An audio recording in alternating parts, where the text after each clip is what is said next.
We're going to have to need to hire down in a minute.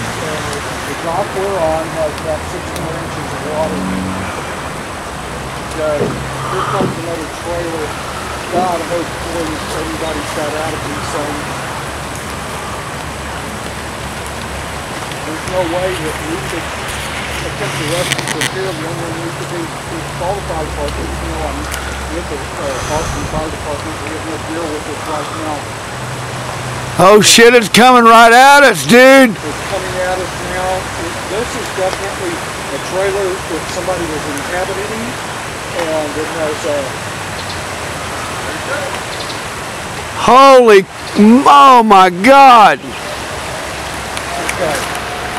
This is a serious event, folks. This is a trailer that somebody has been in that they've lost. Don't see any signs of anybody in it. We better call 911 and let them know we see trailers going down. Yeah. A rock. Fuck. Where's my phone? All right. Everything in our power to do. Yeah.